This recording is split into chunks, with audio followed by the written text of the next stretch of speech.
Bonsoir, bonsoir, moi c'est Monsieur X. Je vais vous raconter une histoire qui m'est propre et une histoire très réelle. Il fut une fois, dans les années passées, j'ai rencontré une fille, j'ai fait la connaissance d'une fille. On a eu à sympathiser, dialoguer, j'étais vraiment intéressé par elle. Au bout de quelques temps, nous avons commencé une relation. Et après, quelques mois après, elle s'est rendue compte qu'elle était enceinte. Donc nous avons aménagé ensemble, nous avons commencé à vivre ensemble. Et dès le premier mois de grossesse, il n'y avait pas de problème. Deuxième mois, troisième mois, elle a commencé à avoir des malaises. Il y a des malaises, elle se sent mal, il fallait aller à l'hôpital constamment, les hôpitaux autant pour moi, les ordonnances. Et au point où j'étais obligé de consigner une sage-femme qui devait commencer à prendre soin d'elle à la maison, puisque elle se trouvait en train d'aller à l'hôpital parfois 4 fois par mois. Parfois elle saignait même, ça s'arrêtait. Et puis maintenant, elle a commencé des échographies. Il n'y avait pas de souci, tout s'est passé bien jusqu'au 7e mois. On a même donné le sexe de l'enfant, donné même le mois, estimé même le mois dans lequel elle devait mettre au monde. Au 8e mois, elle arrive pour faire une avant-dernière échographie. Je crois qu'il s'agissait de 8 mois, 2 semaines comme ça. On lui dit que non, c'était pas la grossesse. C'était plutôt les myomes qui se manifestaient dans l'organisme un peu comme une grossesse. Mais c'était pas la grossesse. Ici, je vous explique dans la même hôpital dans laquelle elle avait commencé ses PZ, ses ordonnances, où elle avait fait des autres précédentes échographies dans le même hôpital, suivi par le même médecin. Nous sommes rentrés, les prières, avec certains traitements qu'elle suivait aussi. Elle repart encore à l'hôpital après 2 semaines pour faire l'échographie. On lui dit que non, elle est vraiment enceinte, mais cette fois-ci, il s'agit d'une grossesse arrêtée. Donc la grossesse avait disparu pendant 2 semaines et puis ça revient. On parle de grossesse arrêtée. Il fallait maintenant lui faire un curettage pour enlever la grossesse, puisque le fœtus était décédé en elle. On a enlevé, on a enterré. Elle aussi, du coup, quelques malaises, elle suivait aussi le traitement. Un mois, au bout de quelques semaines après, elle se sentait vraiment trop faible, malgré qu'elle suivait les traitements. Bon, il fallait que je puisse repartir avec elle à l'hôpital, si possible qu'on puisse lui faire les remontants. Nous sommes partis à l'hôpital. Nous sommes arrivés à l'hôpital ce jour-là, je crois que c'était au mois de décembre. Il s'agissait du 24 décembre, c'était un 24 décembre. Oui, c'était un 24 décembre. Nous sommes partis à l'hôpital vers les 11h, on a fait des ordonnances. On a fait des examens autant pour moi. Après l'examen, on a prescrit des ordonnances, on a commencé à suivre des traitements, commencé par des perfusions, qu'il a remonté au bout de quelques heures, tout allait mieux, tout allait vraiment bien. Maintenant, elle me réveille à 5h, nous avons passé la nuit à l'hôpital. À 5h, elle me réveille qu'elle voulait aller se prendre une douche, puisque le lendemain devait être lundi. Et nous étions déjà lundi. Et puis le lundi, vous connaissez, le premier jour de la semaine, généralement dans les grands hôpitaux, il y a des attroupements, il y a beaucoup de gens. Du coup, c'est pas évident pour aller se laver, passer devant les gens, surtout pour une femme. Elle allait se laver, revenir. Après, il y a ses tantes qui sont venues lui rendre visite. Ces tantes sont venues rendre visite, demander à quelle on devait partir. Je les ai expliqué que non, il y avait une dernière ordonnance, une dernière perfusion qu'il fallait qu'elle prenne autant pour moi. Du coup, le cathéter, il y a une barre de fer, une seringue, une partie de la seringue qui rentre dans la veine. Et puis on connecte avec le tuyau sur la perfusion. Lorsqu'elle se lavait, nous avons enlevé ça. Donc il fallait qu'on puisse remplacer. À l'hôpital, c'était fini. Il fallait que je m'avais cherché ça. Moi, je décide d'aller chercher. Elle me dit non, attends même après. Cette tante me dit que non, on va chercher, on lui met la dernière perfusion, comme ça vous allez rentrer, puisqu'il ne faudrait pas que vous puissiez passer encore la nuit ici. Là, ils se mettent en train de se discuter, tous les 4. Ces 3 tantes avec elle. Elle ne veut pas que je bouge. Cette tante insiste que je pars. Moi, maintenant, je dis, je ne veux pas me faire passer pour quelqu'un de mal poli, de mal éduqué. Tes tantes sont des grandes personnes, ce sont tes mamans, en quelque sorte. Si elles insistent, je suis obligé de partir. Du coup, apparemment, il y avait un truc spirituel, il y avait un truc de sorcellerie, je ne sais pas comment appeler ça. Moi, je ne croyais pas à ces choses-là. J'avais un truc de 22 ans, 23 ans comme ça. Et puis, c'était même ma première relation, la première fille avec laquelle je m'engage, au point où je décide de vivre avec elle dans une relation vraiment sérieuse. On décide de faire un enfant, toutes ces choses-là. Donc, c'était une première fois. Donc, je n'étais pas habitué avec ces choses mystiques-là. Je ne croyais pas vraiment à ça. Donc, du coup, elles insistent. Elles se lancent dans un débat. Une discussion. Je suis obligé de me lever pour calmer. Je décide d'aller acheter. Au bout de quelques temps, à mon retour, on me dit qu'elle est dans le coma. Cette tante, je trouve sa tante placée devant la porte de sa chambre. Je demande il y a quoi, elle me dit qu'elle est dans le coma, on l'a portée pour lui ramener en salle de réanimation. Ça ne va pas, quand j'ai bougé, là, tout a changé. Mais j'étais vraiment troublé. Là, maintenant, je décide, un de ses tantes me disent qu'il faut que je rentre à la maison me laver puisque j'avais passé la nuit à l'hôpital.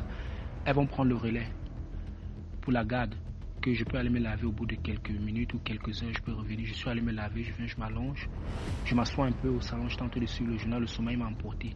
C'est les appels qui me réveillent, les appels de téléphone, sa petite soeur qui m'appelle, elle me demande, viens vite. Elle est décédée. J'ai dit que qui est décédé? C'est une blague ou quoi? Quelqu'un avec qui j'ai causé à 5 heures, tout allait bien. Moi, je cours maintenant, je prends le taxi, j'arrive à l'hôpital, on m'interdit de voir son corps. Sa famille refuse que je ne peux pas voir son corps. J'insiste. J'entre. Je trouve qu'elle était en train de transpirer et elle bavait. J'ai essayé de humer l'odeur de ce qui sortait dans sa bouche, de sa bouche autant pour moi. On dirait que c'était des seins, le lait maternel qui était en décomposition. Je suis descendu, on a mis le corps à la morgue. Moi, je rentre à la maison maintenant pour dormir. Chez moi, là, on vivait ensemble. On avait une maison de 2 chambres, salon.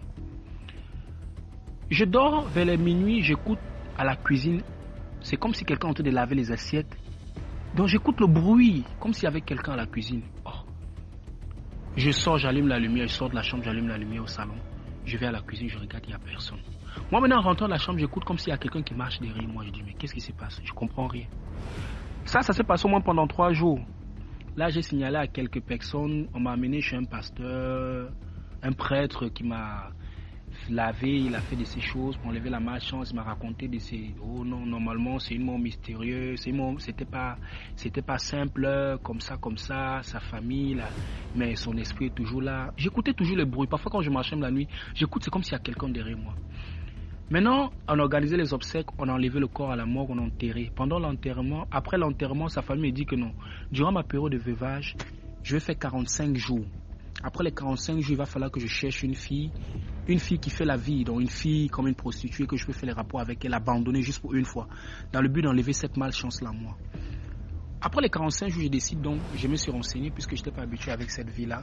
Certains amis m'ont renseigné, m'ont informé, m'ont expliqué d'où je pouvais trouver ces filles-là, je m'en vais. Je rencontre une fille, je lui salue. Je dis, tu t'appelles comment? Elle me dit, elle s'appelle Christine. Tu t'appelles Christine? Oui. Je vous rappelle que le prénom de ma copine qui était décédée, elle s'appelait Titiel Christine Ferraud. Elle était exactement brune comme elle, mais c'était juste le visage qui changeait. Je dis, je voulais passer un moment. Elle me dit, généralement, je suis quelqu'un qui est un peu très strict au niveau de la propreté et même celle qui était décédée savait. Elle me dit que la chambre de passe où nous on paye là, ça ne va pas te plaire parce que c'est très sale et toi tu n'aimes pas la saleté. Je lui regarde. Ça c'est la première remarque qu'elle a fait. Elle ne me connaissait pas, je lui regarde. Mais je n'ai pas prêté trop attention. Elle me propose plutôt d'aller chez elle. Nous sommes allés chez elle. Lorsqu'on entre, elle me dit qu'il faut que je parte me laver. Elle me dit, je sais que tu as envie de te laver parce que généralement, quand tu veux faire les rapports, tu te laves d'abord avant. Ça, c'est la deuxième remarque. Ça m'a encore fait peur. Mais je prends toujours mon courage. On commence à faire les rapports, elle se couche, je m'allonge sur elle. Ça, c'est les premières positions. Au bout de quelques temps, elle me dit que je sais que la position-là ne te plaît pas. Je sais que tu aimes plutôt pas derrière, tu aimes plutôt la position généralement qu'on appelle à cheval, quoi. Ça va commencer à me stresser. Je dis, mais il y a trop de remarques qui sont tellement justes. Elle me fait tellement de remarques qui sont justes. Elle ne me connaît même pas. Je lui repose la question. Tu as dit que tu t'appelles comment? Elle dit qu'elle s'appelle Christine. Tu as fait combien de temps ici? Tu viens d'où? Elle me dit qu'elle vient du Congo RDC. Je dis, tu as fait combien de temps ici? Elle me dit, ça fait 1 mois et demi. Je lui demande la date. Elle me donne la date. Ça fait pratiquement, ça tombe même avec la date où c'était pareil avec la date à laquelle ma copine était décédée. C'est la même date à laquelle elle est arrivée dans ce pays-là, dans cette ville-là, selon ses explications. Ça m'a tellement stressé. Après, elle me demande, ta femme est où? Je dis, mais qui t'a dit que je suis marié, que tu me demandes ma femme? Après, oui, j'ai dit, ma femme, oui, je suis marié, mais ma femme n'est pas là, je viens en couple, ma femme, elle est en déplacement. Elle me regarde et sourit. Elle me dit, donne-moi ton numéro de téléphone. J'ai dit, je vais te donner. Bon, lorsqu'on a fini, elle a pris mon téléphone, elle a composé son numéro, elle a lancé l'appel. Commence à m'appeler. C'était un rêve. Je rêvais que celle qui était décédée vienne dans mes rêves. Je dis que j'ai pas envie, je traite pas avec les morts. Moi, j'ai pas de contact avec les morts. Quand quelqu'un est mort, j'ai plus de relation avec elle. Elle me dit carrément dans les rêves que on t'a dit que lorsque quelqu'un décède, si la personne a un message à te transmettre, la personne ne peut pas venir te transmettre le message. Carrément. Carrément. Lorsque tu as appris que si quelqu'un décède et que la personne avait un message à te transmettre, la personne ne peut pas te transmettre le message, même dans les rêves. J'ai dit non. Moi, je suis un Camerounais. Moi, je ne suis pas un Congolais. Bon, elle était congolaise. Moi, je ne suis pas un Congolais. Donc, si l'origine de ta mort, apparemment, on dit que l'origine de ta mort, ça provient de ta famille, je souhaite que tu puisses aller là-bas, que tu arrêtes de venir me persécuter dans mes rêves. Et puis le lendemain, non, 2 jours après, je crois, c'est 2 jours après, il y a sa mère qui m'appelle, qui me dit « Comment ça va, comment tu vas mon fils ?» Je dis « Je vais très bien maman ». Elle me dit « Je souhaite que tu viennes à la maison le week-end ». Je crois qu'on était un truc comme mardi ou jeudi comme ça. Il dit « À la maison ?» On dit « Oui ». Donc après l'enterrement, on m'avait donné sans interdit de passer là-bas. Le prêtre, le prêtre qui m'avait fait les séances de délivrance, chasser son esprit, il m'a interdit de repartir chez eux, que je ne mets plus jamais un pied là-bas. Elle me demande de venir. J'ai dit, venir faire quoi? Elle dit, mais finalement, on ne comprend plus. Ta femme, elle ne fait que nous persécuter, on ne fait que lui voir partout. La nuit, on lui voit, en journée, on lui voit. Elle dit, oh, ma femme. J'ai dit, moi, je n'ai pas de femme, je ne suis pas marié. Je n'étais pas marié avec votre fille. Si elle vient vers vous, c'est peut-être parce que vous avez une idée par rapport à l'origine de sa mort. Oh non, je veux que tu viennes, comme elle t'écoutait beaucoup, elle t'aimait beaucoup. Il y a des choses qu'on va faire. Si tu arrives là, peut-être on va faire ça, ça va essayer de calmer son esprit. J'ai dit jamais, je ne pourrais pas venir. Je ne pourrais plus jamais venir là-bas. J'ai raccroché. Elle insistait toujours. Je l'ai bloqué. Après aussi, ça fait peut-être 2 ou 3 jours encore, il y a son papa qui m'appelle, qui me dit que je veux que tu viennes à la maison, tel jour tu vas m'accompagner. On ira à la tombe, on ira sur la tombe de ta femme parce qu'il y a certains rituels qu'on veut faire pour que son esprit repose en paix. Apparemment, elle est en train de persécuter beaucoup de gens, même moi, je le vois un peu de partout. Vous savez, quand je suis allé chez le prêtre qui m'a fait des séances de délivrance, il m'a dit que lorsque on va l'enterrer, tous ceux ou celles qui avaient une idée ou bien qui étaient concernés par rapport à l'origine de sa mort seront persécutés jusqu'à ce qu'ils pourront tous décéder aussi en même temps. Donc ça, c'est ce qu'on m'avait dit. Ce qu'on nous avait expliqué en quelque sorte avec ceux qui m'avaient accompagné. Donc je savais qu'il y aura un retour, comme nous on appelle généralement le retour, il y aura un retour qui devait arriver. Du coup, ça ne fait même pas 1 semaine, son père m'appelle et me dit qu'il a un enfant qu'il avait fait dehors qui est décédé. L'une de ses filles qu'il avait fait dehors avec une autre femme qui était décédée. Puisque son père et sa maman ne vivaient pas dans la même maison. Subitement, on m'appelle encore pour me dire qu'il y a sa grand-mère maternelle, puisque sa grand-mère maternelle vit encore, qu'elle a piqué une crise. C'est comme si elle a un début de démence. Ça a commencé, on parle de palu cérébral, mais apparemment ça ne fait que s'empirer, c'est comme une démence. Et puis après, ça ne fait même pas... Dans le même mois, même pas 1 semaine, on m'appelle pour me dire que non, sa mère a fait un accident, elle est paralysée des 2 pieds, elle ne marche plus. J'ai dit dans le même mois.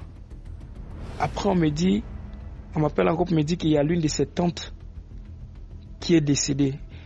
Et sa tante là, durant la période à la levée du corps, durant la veillée, le jour de la veillée, lorsque on m'a donné la parole de pouvoir faire un petit témoignage, elle était venue me dire ce que je devais dire et me dire ce que je ne devais pas dire. Ce qu'elle a dit pour conclure, elle m'a dit que toi tu n'as pas marié, donc tu n'es personne. Même ce qu'on t'accorde, le privilège qu'on te donne de parler là, c'est juste parce que pour un respect, pour respecter sa mémoire. Sinon normalement tu ne devais même rien dire ici. Donc tes choses là, si tu as des trucs dans ton cœur, tu gardes ça pour toi. Tu l'as pas marié, même si on dit que telle personne a fait ceci, c'est telle personne qui l'a tué, ça ne te concerne pas. J'ai dit, elle m'a donné un ultimatum, je sais pas. Elle m'avait vraiment mis en garde, mais elle m'a dit ce que je devais dire, ce que je ne devais pas dire. On m'a appelé pour me dire celle-là, elle est décédée. Après, on me dit que c'est son père aussi qui est tellement malade, il est à l'hôpital, il faut qu'on parte lui rendre visite. Moi, je passais plus. Le mois qui suivait, on me dit que son père est mort. Donc, le jour où elle est arrivée, je crois le dernier jour qu'elle était venue dans mes rêves, comme je l'avais dit que je suis Camerounais, l'origine de ta mort, ça provient de ta famille. Moi, je suis pas congolais. Donc, vos choses là, faut faire ça entre vous. Moi, je t'ai aimé, j'ai pris soin de toi, j'ai essayé de te rendre heureuse. Donc, si ta famille a décidé de mettre un terme à notre relation, c'est après, par la suite, qu'on m'explique que, à ce qu'il paraît, dans sa famille, à sa naissance, elle était initiée, elle avait un truc comme, je sais pas, c'était un truc, un génie, je sais pas comment appeler ça, qu'elle avait avalé, qu'on l'avait initié en fait. Ça lui donnait une certaine domination sur les hommes, un certain charme. Tu voyez le genre de fille que lorsqu'elle vous voit, si vous êtes un homme, vous l'abordez, si elle vous dit qu'elle a un pomme de 500 000, forcément vous allez vous débrouiller pour lui donner. Donc le genre de femme qui dominait des hommes, quoi, une sorte de domination qu'on l'avait initiée avec. Du coup, le genre de fille qui ne sortait pas avec n'importe qui. En fait, pour sa famille, c'était un peu comme un capital... C'était un peu comme un capital de commerce, c'était un peu comme un fonds de commerce en quelque sorte.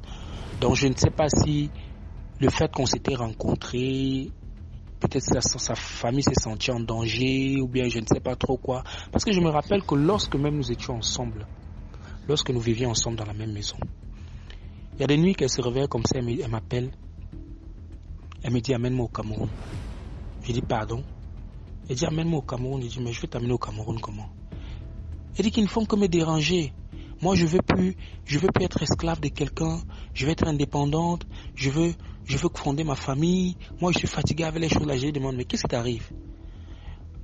Là, c'était au milieu de la nuit, parfois qu'elle se levait à raconter toutes ces histoires-là. Et puis après, quand je lui demande peut-être le lendemain, qu'est-ce que tu disais, elle me dit, c'était le sommeil. Je me souviens un jour, elle se lève et me dit, bébé, tu sais quoi? Elle dit non. La façon dont tu me prends là, non? Je dis oui. La façon dont tu t'occupes de moi, tu prends soin de moi, j'ai quelque chose que je vais te donner. Ça, c'est ce qu'elle me disait. Je crois que ça, c'était 1 mois ou 6 semaines avant qu'elle ne décède. Elle me disait qu'elle a quelque chose qu'elle va me donner. Et ça va me rendre vraiment riche, ça va me porter la chance. Bon, ce qui paraît, selon les racontages, c'est qu'elle avait un truc de la famille, on l'avait initié. Normalement, c'était le genre de personne qui était censée prendre soin de sa famille. Mais après, les données ont changé, sa famille s'est sentie en danger, il fallait récupérer ça. Donc, même les vomissements durant le jour de sa mort, que je vous ai dit que j'avais humé, ces vomissements, ça sentait le lait maternel en décomposition. On dit qu'en fait, il y avait une sorte de, je sais pas, c'était un truc spirituel, bien physique. On essayait de l'enlever en fait quelque chose qu'elle avait dans le ventre. Je ne sais pas si la présence de cette tante-là, si elles étaient là pour ça ou bien... Je ne sais pas en fait. Il y a un truc qui s'est passé. On essayait de lui retirer quelque chose qui était en elle. Peut-être c'était ce charme-là ou... Je ne sais pas si c'est le charme ou bien c'était ce génie-là qui était en elle. Donc il fallait qu'elle puisse remettre ça à la belle famille. Et puis après, par la suite, ça fait au moins 6 mois. La première fois, je suis allé sur sa tombe. Puisque là-bas, ils avaient une journée déclarée pour la journée des morts. Je crois que c'était le 1er novembre. Nous sommes allés la première fois. On a cherché la tombe, on n'a pas vu. Hein. Je vous jure, on a cherché la tombe. Donc comme je l'avais dit, depuis le jour, je l'avais dit que je n'ai plus rien à faire avec toi. Moi, je suis Camerounais, c'est l'origine de ta mort, ça provient de ta famille. Il faut aller plutôt voir vers ceux qui sont à l'origine de ta mort. Donc, j'ai dit même sa tombe, on a fouillé sa tombe pour lever les herbes dessus, on n'a pas pu voir. Par contre, il y a ces sœurs qui sont venues 2 ans, 3 ans, 1 année, 2 ans après, ils ont pu nettoyer. Mais moi, quand je suis arrivé, je crois que ça faisait au moins, oui, ça faisait un truc comme 3 ans. On a cherché sa tombe, on n'a pas trouvé. Fouiller la tombe, nous sommes arrivés vers les 9 heures. Je vous jure qu'on a fouillé tout le cimetière. Là où elle était enterrée, on passe là, on ne voit pas la tombe, on ne voit pas sa plaque. On a fouillé. Jusqu'à 17 heures, on n'a pas pu retrouver la tombe. Donc, c'est un peu ça pour la petite histoire. Entre-temps, pour les appels de l'autre côté, je recevais toujours des appels au milieu de la nuit. C'était toujours à partir de la nuit que je recevais les appels. Toujours la nuit, jusqu'à un certain moment, ça s'est arrêté aussi seul. Là, on ne m'appelait plus. Donc, c'est un peu ça pour la petite. Pour ceux qui ont des histoires mais qui ne veulent pas monter en live, raconter l'histoire, vous pouvez laisser par WhatsApp en voice. Il y aura un numéro de téléphone dans la vidéo. Copiez-le et laissez votre voice uniquement pour raconter les histoires, s'il vous plaît.